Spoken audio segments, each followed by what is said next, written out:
प्यास बुझाएगा, नहीं बुझाएगा? ऐसा कोई है जिसके गले में जाए पानी और बोले ना ये हिंदू है, इसका ठंडा करूंगा गला में? ऐसा होता है कभी? ये पानी का धर्म है। तो ये हमारा भी वैसे ही कर्तव्य है। सूर्य है, किसको प्रकाश देता है? पूछता है कभी कि नहीं भाई इसको देना उसको नहीं देना?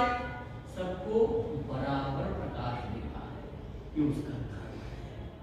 जैसे सूर्य का प्रकाश देना धर्म है, जल का शीतलता देना धर्म है, उसी तरह हम मनुष्यों का भी कुछ धर्म है। उसी को समझने की जरूरत होती है। जो स्थित प्रज्ञ होता है वही उसको समझ पाता है।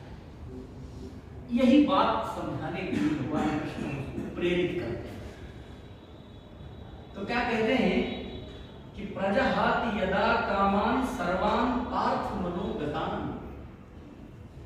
ये बात जब व्यक्ति अपने मन के भीतर की सारी कामनाओं को, फालतू की इच्छाओं को छोड़ देता है, तब वो स्थित प्रज्ञ होता है। फालतू की कामनाएं हमारी क्या होती है? फालतू कामनाएं किसको बोलते हैं? आप पढ़ के अच्छी जॉब पाना चाहते हैं, ये अच्छी कामना है या फालतू की कामना है? अच्छी कामना है। इसके लिए हमें क्या करना होगा? मेहनत करनी होगी। अब आप कहेंगे कि ये सकाम कर्म है कि निष्काम कर्म है? यदि नौकरी पाने की इच्छा है तब तो सकाम कर्म हो गया। यहीं पर ब्रेक लगाना है। नौकरी के लिए मत पढ़िए, मगर पढ़िए। क्यों? क्योंकि पढ़ना ही आपका पढ़ना ही धर्म है। अगर पढ़ने को अपना धर्म समझेंगे तो नौकरी दौड़ के आएगी। आएगी नहीं आएगी? आएगी नहीं आएगी? कैंपस सिलेक्शन किसका होता है? जिसके नंबर अच्छे होते हैं। कंपनियां दौड़ के आती हैं, हाथों हाथ ले जाती हैं। इसलिए नौकरी के लिए नहीं करने का, युद्ध के लिए युद्ध नहीं करने का,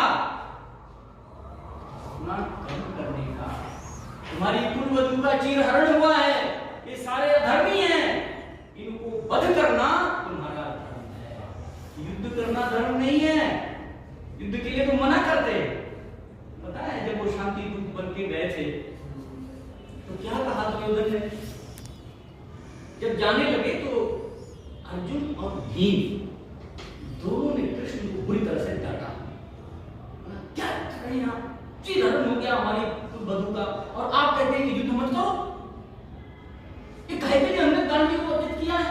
10,000 हाथियों का बल भीम ने क्यों अर्जित किया हुआ है? इसी दिन के लिए तो लड़ना ही तो था हमारा उद्देश्य।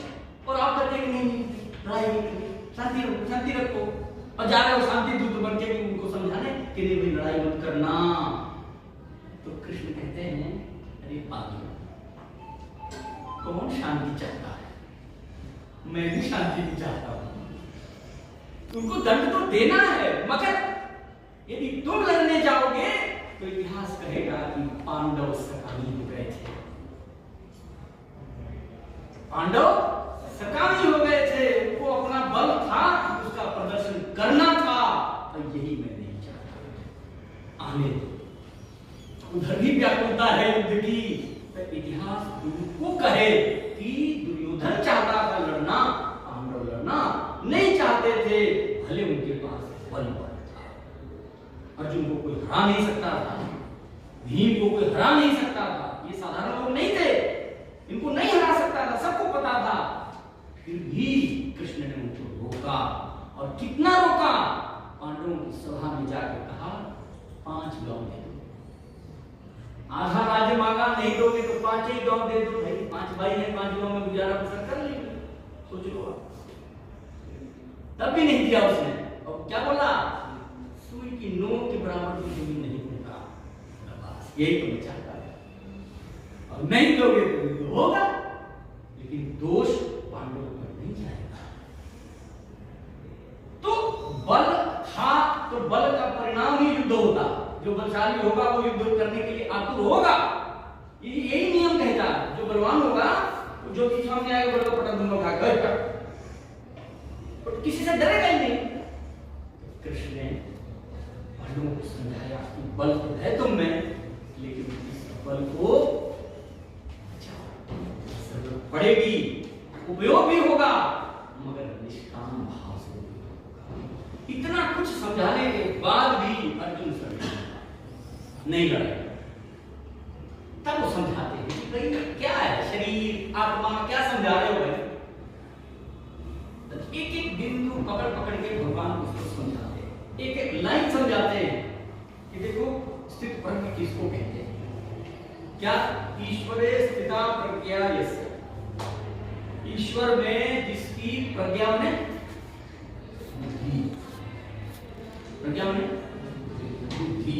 अच्छा, बुद्धि किसको बोलते हैं जानते हैं आप लोग? बुद्धि की परिभाषा क्या है? साइंस में कोई है इसमें? बीएससी वालों को आपके यहाँ बुद्धि है कुछ साइंस में? वहां बुद्धि होती नहीं है। साइंस वाले बुद्धि को नहीं मानते हैं, बड़ा मुश्किल है। मैटर नहीं सारा उनका होता है, सारा सिस्टम, और उसमें बुद्धि फिट नहीं बैठती। बुद्धि, आत्मा, इवन आकाश को भी वो मैटर नहीं मानते। हमारे यहाँ आकाश भी मैटर है, बड़ा अभी बहुत रिसर्च बाकी है, उधर नहीं जाएंगे।